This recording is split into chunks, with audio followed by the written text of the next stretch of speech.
Hi, hello, hello. We are looking at numbers 10 through 6 of my top 20 movies of the 2010s. Whole lot of numbers in that sentence. And a whole lot of chairs in this art installation as we look at our next film, The Square. Oh, this one is crazy. It's an epic personal odyssey through the Swedish modern art scene. Looking on this creative director of a Swedish art museum and all of the trials and tribulations in his many faceted life. Myriad plot lines muddily entangle through curb-like escalation, reaching ungodly cringe levels. I would say cringing is the number one dramatic force of this movie. Things go wrong and then worse in a train-like fashion that you cannot train wreck like fashion, sorry, that you just cannot tear your eyes away from. It really does remind me of Curb Your Enthusiasm. I would love to see this director direct an episode of Curb, or collaborate in some sort of feeling, because he completely understands that subtle, socially driven, nuanced base cringe humor, where one bad coincidence leads to the worst possible interpretation, leads to an overlong conversation where neither person can fully articulate their point, leads to disaster. And unlike Curb, though, there is no brevity, there is no lightness to save you. This movie is almost 3 hours long. Every one of these sequences just grinds onwards, that there's no bottom, no relief, that you just are stuck watching these excruciating conversations and realizations, or just the monumental hugeness of the catastrophes that they slowly build towards. You have to feel the ramifications of them.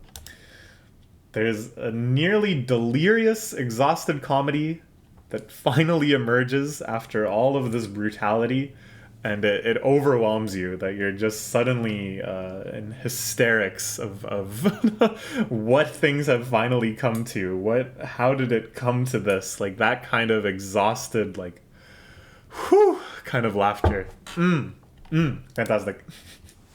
There's a lot of very interesting themes in this movie. What does it mean to belong in society? What do we owe to one another if we co-occupy a space, if we co-occupy a city, a planet? What does it mean to be authentic? What does it mean to be an artist and really express yourself in your work? What does it mean to connect to another person? What kind of connections are we capable of having? What does it mean to bond, to have sex, to be a father, to mistakenly accuse someone of theft? These themes are provoked and raised by plot lines again and again. They flow from a personal thing to a social thing to a societal thing. But underneath it, there's this overwhelming sense of futility. This great gaping maw of, it doesn't really matter though. You can examine some recurring small motifs through contrast throughout the film. One that I thought of while I was making these slides: just think about how apes are depicted in this movie on two separate occasions. It's quite interesting, and it's like, did they mean something by this? But ultimately, when you ask that question, you cannot answer it. You cannot come up with a justification for all of this meaning that seems to be almost spammed throughout the film. All of the conversations people have, the speeches they give.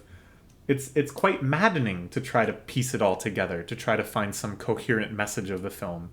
And I think that is really more the message than anything, is the impossibility, the futility of making sense of the nonsense that we're trapped in. And this omni-tension, this feeling of everyone just on the verge of conflict, of everyone's reputation being staked on everyone else's. This surreal web of interconnection is woven, with horrifying spiders lurking deep within.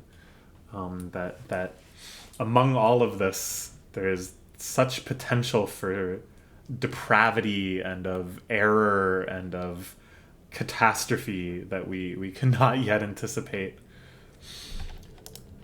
Despite all of the strangeness of this form, the just how weird this movie is and how it depicts things, and this incredibly uncomfortable mood that just soaks every scene. This movie really fascinates me on very real levels too.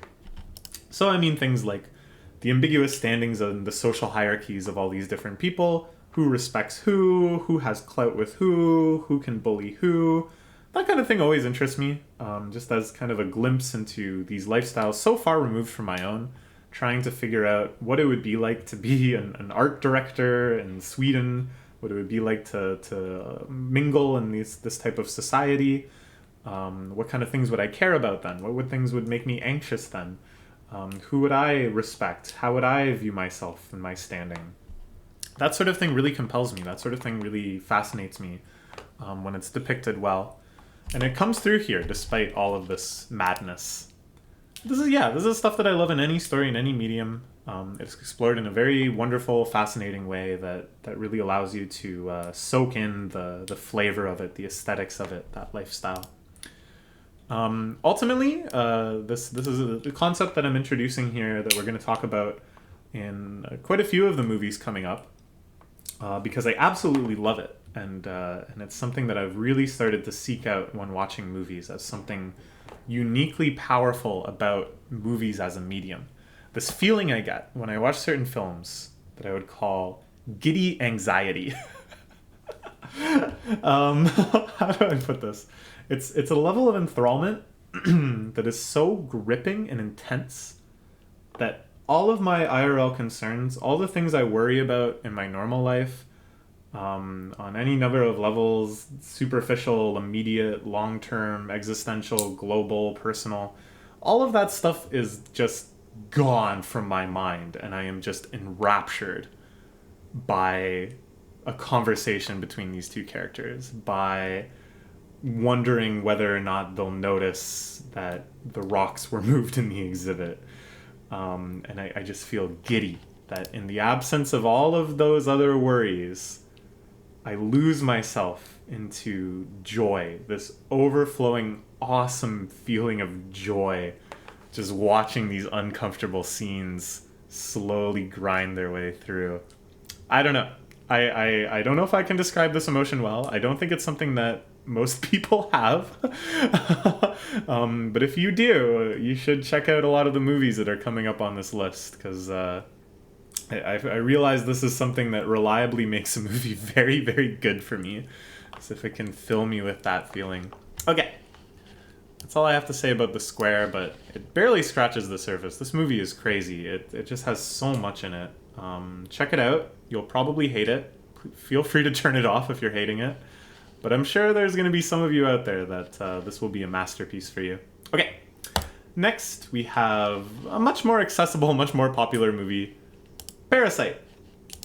When I first went to see this, I didn't think it would be so popular. I didn't think it would be such a sensation. I thought it was going to be like this low-key, sad family drama. I think I hadn't seen any of the director's other films. All I had seen is the poster where they're standing there and their eyes are like blanked out. And I was like, oh, I get it. It's going to be like, they're a family and something bad happens, which is, a winning recipe for movies for me. They're going to, have all of these like really uncomfortable conversations with one another. They're probably going to be like really sad and lose a bunch of stuff. And it's like, yeah, okay, I get it. I was looking forward to that. But no, I was so wrong. It was such a wonderful surprise because it is so much more. We got comedy, we got thriller, we got a really scathing and well done examination of society. And it functions so precisely and expertly in every genre and mode. It has no feeling of like, oh, well, we should include some comedy parts for people who like comedy. Oh, well, maybe audiences will be getting bored at this part, so let's make it thrilling. No design by committee type hedging your bets multi-genre mode, but just to execute the plot in the most precise and perfect way, it just goes through all of these genres and modes flawlessly. Comedy excels in everything from just really witty writing to some hilarious slapstick action, and also some really brutal, uncomfortable action too. There's this thick tension in schemes and close calls, and here again I get that giddy anxiety of just like, oh my god, I can't believe this is happening. The social comedy is also laid pretty thick, but the brutality of inequality, the very real social situation this depicts, is not really exaggerated. It is that bad. And the fact that it's made so blatant and so, like, in terms of, like, the visual motifs and the allegories and the fact that it's, like, so thick with those and so on the nose, really just kind of challenges you insofar as you might be like, well, that's a bit much. But no, that's just real life. And yet, some people still didn't get it. I saw the dumbest takes about this movie after it came out. And then again after it won the Oscar and a bunch of other people watched it. Oh my god, people are so blind. It's like, it's you. The movie is attacking you. You are the bad guy. And yet people, they love it. Right when the social analogy kind of breaks down, right when it's really pushed to the limit of how it mirrors typical society and starts breaking into something kind of much more atypical, much more bizarre, it really compounds. Something really strange starts emerging in the plot. I don't want to spoil anything. I'm sure basically everybody's seen this by now, but it gets crazy. And you wonder, is this the final form of the exploitation of the proletariat? This fantastical rampage. Is this what it's all building to, like in real life as well? All of these ambitions and dreams and the blurry line of reality in the last few sequences, or I don't know, like it's very strange, the ending of this movie. All of this is depicted to cinematography so captivating and charming. Maybe it's no wonder that the people that this movie very specifically, very explicitly targets still end up loving it. Still end up having a blast watching it. It's just so well made as just a cinematic experience. It's so... you get caught up in every rhythm of it.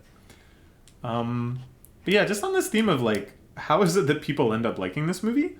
Well, I think the characters are so well written that whatever societal worldview you have, whatever characters you're predispositioned to respect or empathize with or kind of take the side of, the movie will facilitate that. The movie will allow you to see yourself in that mirror.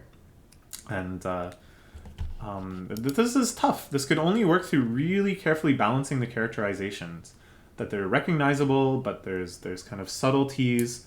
The performances as well, super necessary for this kind of having it both ways. That it really functions because it could be this sort of trick. This trick on the wealthy, that is. Really, honestly, though, this is one of the few movies on here that I think is for pretty much anyone. It's such a supremely fun roller coaster of a movie. You should check it out. It's great. Okay. Next at number 8, we have Frances Ha. What a really uniquely beautiful movie this is. What a very important piece of art. I had this quite low on my list before. It was like 18 or 19. And then I rewatched it because it had been quite a long time. I watched it first when it came out, which was like 2011, 2012. And then now again, like 8 or 9 years later. And having seen it again, having changed as a person, having been able to appreciate different things and different perspectives of this movie, I loved it even more. The themes are very, very contemporary.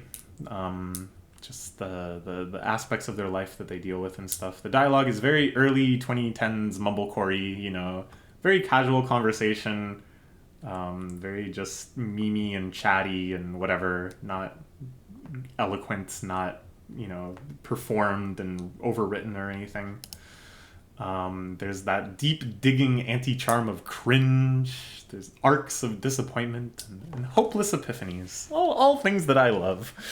The characters just slowly becoming disappointed and disenfranchised, and only tiny little sparks of hope leading them forward into that darkness. But it has a happy ending, I'll tell you that right now.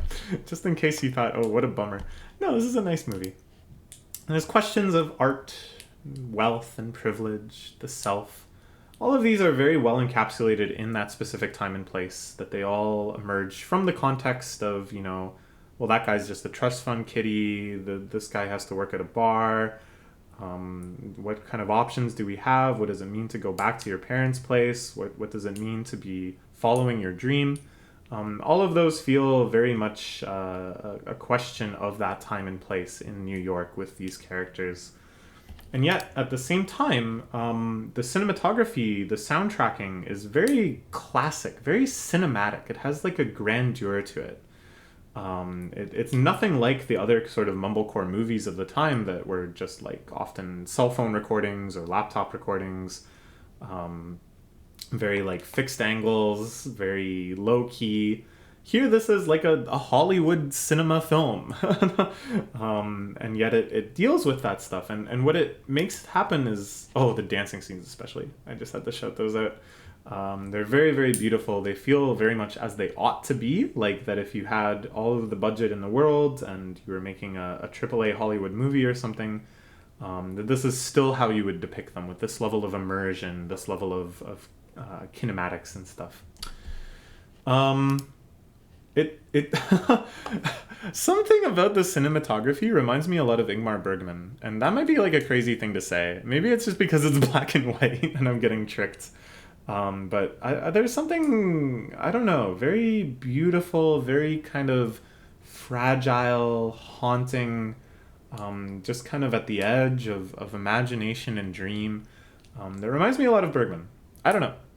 Hot take? Francis Ha is Bergman-esque? The combination of all of this makes the contemporary feel very timeless and transcendent. That you start to see what normally was just like around you, at least for someone my age, that this is just what life is like in the early 2010s and stuff. This is just how people are. And it feels very different in that sense from all of the worlds we see in other films, in classic films, in Bergman, for example. But by depicting the contemporary with this sort of cinematography, you start to appreciate the contemporary in the context of the timeless, of previous eras, thinking of it as an era in and of itself while you're living in it.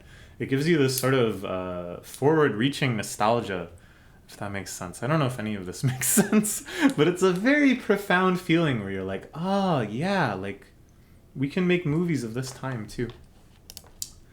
And then Frances, our main titular character, awkward and stumbling, and nobody laughs at her jokes, and nobody gets what she's talking about, and sometimes she's just really weirdly disjoint from reality. There's a scene that I absolutely love where she runs into a friend, and her friend is with someone else, and she's just kind of talking about her life, and she's like, oh, well, on Monday I have a meeting with Colleen.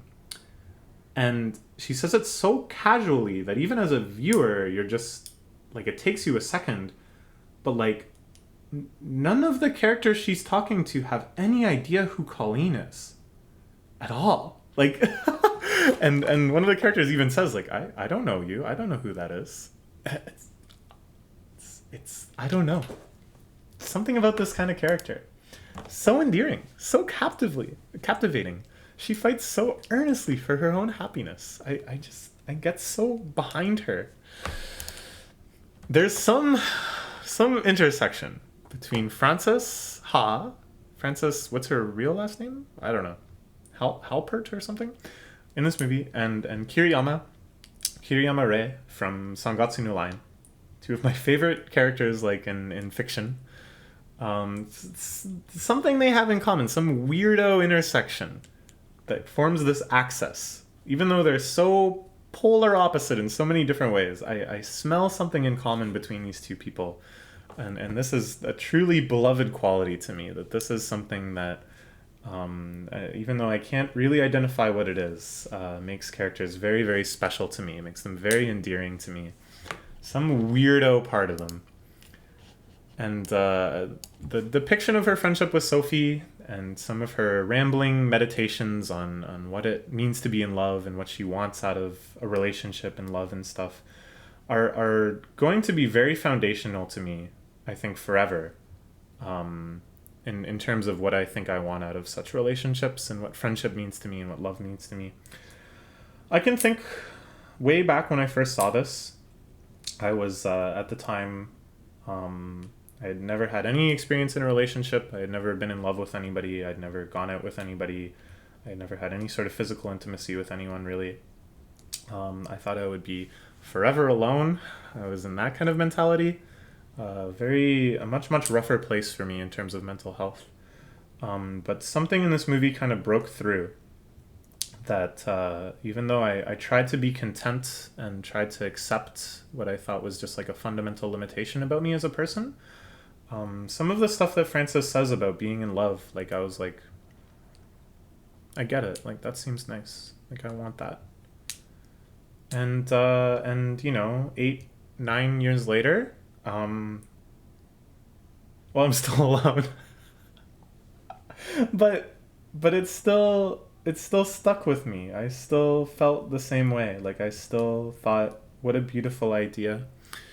And I realized I had been like carrying those ideas with me the whole time. And you know, it is what it is. It's a good movie. All right, now we got something completely different. We got that T-horse, baby. The turning up horse. Turn that shit up. It's the T-horse motherfuckers back in town with another one. Bellatar, big hit. His final brutal condemnation of the world in 2.5 relentless hours. Whoo-wee! Bust out the popcorn. Get yourself something good from the snack bar. Maybe you want the Reese piece. Maybe you want the iced tea. But baby, it's T-horse time. Oh man. Alright, where do we start? This is not a supremely fun roller coaster sort of movie that everyone should watch. Not. I think in terms of like anti-recommendations, this is one of the hardest to watch on this whole list for sure. For a long time, and this is why I'm being so goofy about this, in our friend group, this was like a go-to punchline for like jokingly suggesting a complete non-starter for an activity. Oh, you can watch Turn Horse. You want to watch Turn Horse? Like, what do you feel like doing? You want to watch a movie? Turn Horse.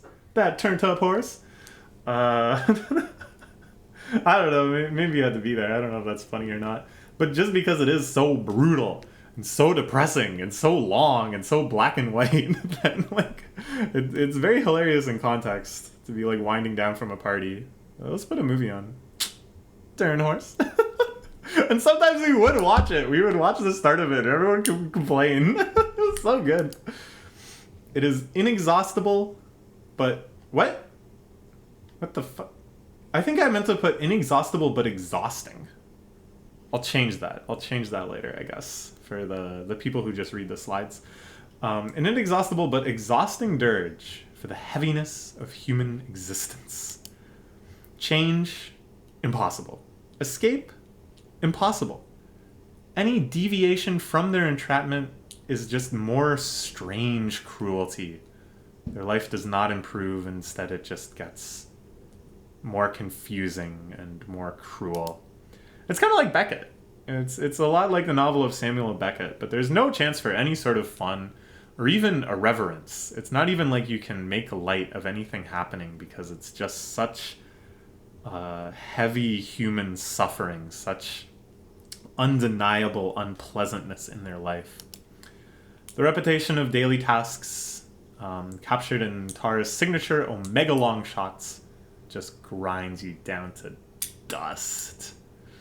I talked about this with The Lighthouse, that it kind of reminded me of Bellatar, but Bellatar is still the master of just making you watch her go get the water, and then again. Making you watch him struggle to put on and remove his shirt, and again. Making you watch them mercilessly whip the horse to try to get him to move. to pull the cart, and again and again. And then on top of everything, on top of all this human suffering, is that infinite black wind howling through every scene that blows the dust you have been left with away. There's a quote I really like that I think of often when I think of this movie. I think of often whenever it's windy outside. The key point is that the humanity, all of us, including me, are responsible for the destruction of the world. But there is also a force above human at work, the gale blowing throughout the film, that is also destroying the world. So both humanity and a higher force are destroying the world. And this, I think, is very important to think about. If you want to be a true nihilist, if you really want to embrace the deepest unhappiness of life, is that you can point to a lot of human cruelty and the human condition. You can point to interpersonal conflict. You can point to class struggle. You can point to racism and sexism. You can show how humans have been tearing each other down from day one. But shouldn't lose sight of the fact that even putting that aside, just the infinite vacuum of nature, the infinite void that is just inherent to reality, just the cruel, ceaseless march of time, these transcendental forces, the wrath of nature, the unrelenting changing of the seasons. Even if people were great, it's kind of like the story of Job. Even if people were great, we would still suffer. We would still be ground down to nothing and die.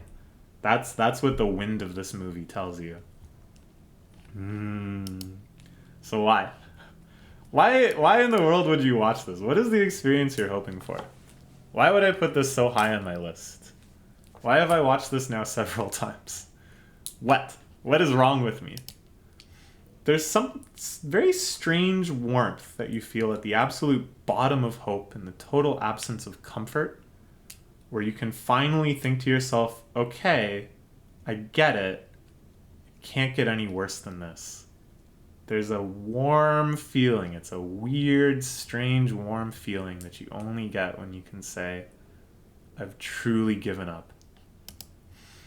This feeling of something unspeakable that's at last fully confirmed, some final tiny light of hope that has been exhausted.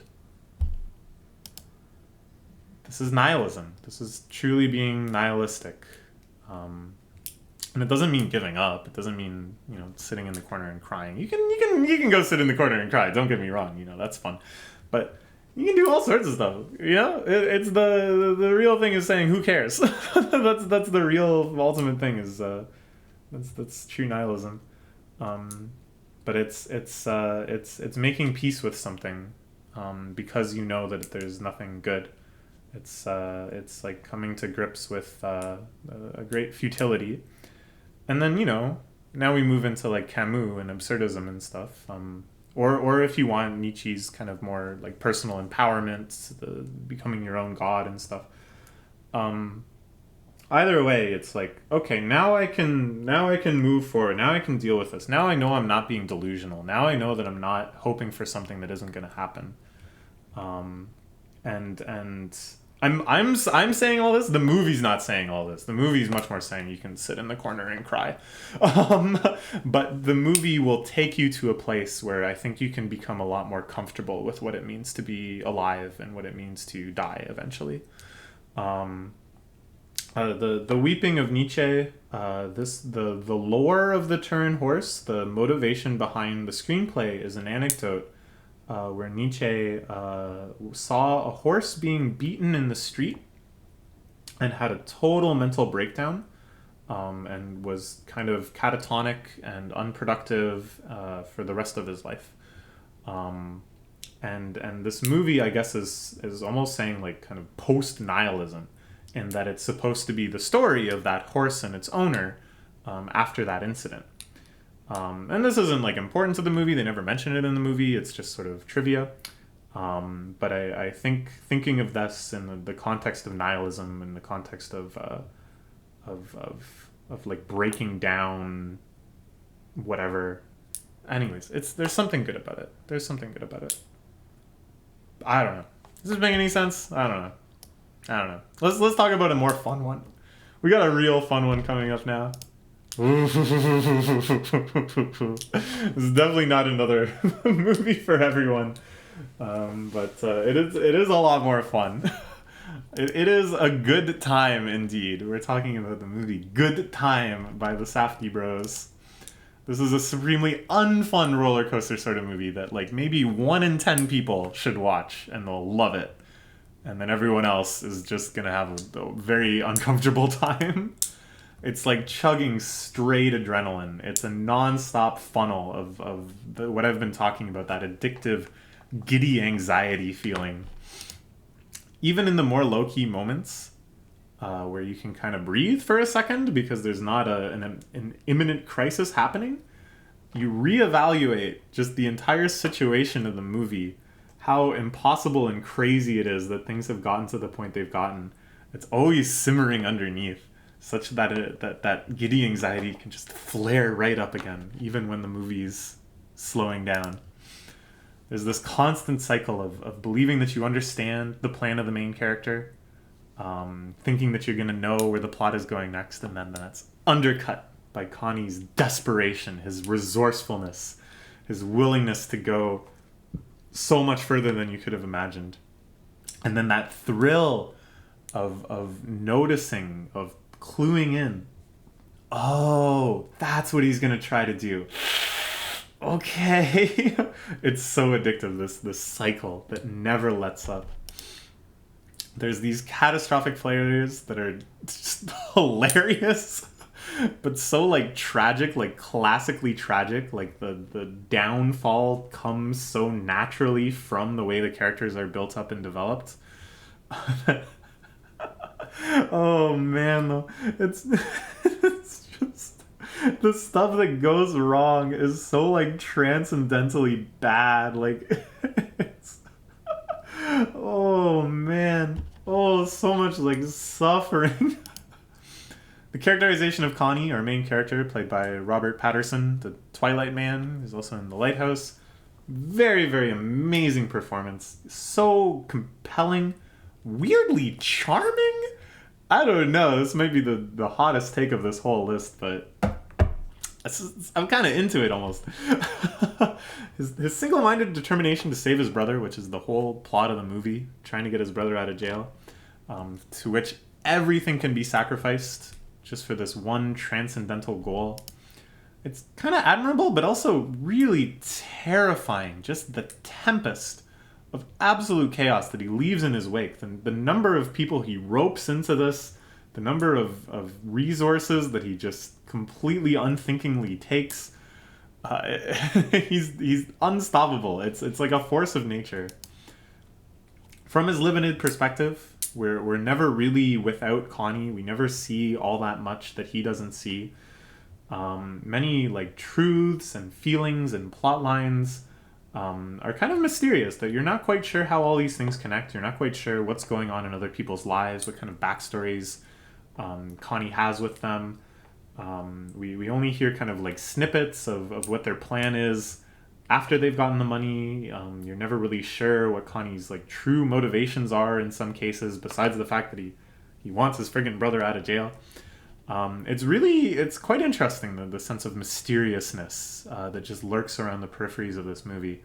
I've found, just after watching this quite a few times now, I think are like hidden plot lines, like things that are only implied, and don't really have any bearing on the actual outcome of the plot.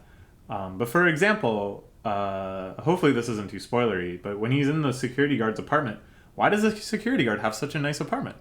I think there's clues that you can put together a much more complicated world of the movie. Anyways, we become really trapped in his reality, though. Like, it's difficult to take that step back and look at that perspective. The cinematography captures this perfectly. There's just this like griminess, this darkness to everything. There's so many like hyper close-ups on faces. You're just kind of trapped seeing these looks of tension and anxiety. There's this endlessness of the blurry night that lurking everywhere is danger and opportunity. But then, in very rare moments, just here and there throughout the film, everything kind of zooms out. Everything feels clarified. You kind of can really take stock of what's actually happening and piece it together. And then you really can appreciate, you know, the perspective on the insanity of it all. The world through which he carves this jagged path. It's beautiful. It's kind of beautiful. There's beautiful moments in this movie. And also some of the craziest, tensest, the most depraved things I've seen in a film. All right, good stuff, good time. We are now moving into the final 5. I am so excited to share my love of these films with you. I hope you're having a good time. These videos are long, so I really appreciate it if you're taking the time to watch them. But I would appreciate it even more if you checked out some of these movies, the ones that sound interesting to you, because I'm obviously a big fan of them all. Okay. As a teaser, our 5th one is very, very different than any other movie we've looked at so far. I think it's the only G-rated movie on this list. Talking about, well, I won't say the title, in case that's, but you should know what this movie is. Okay, goodbye.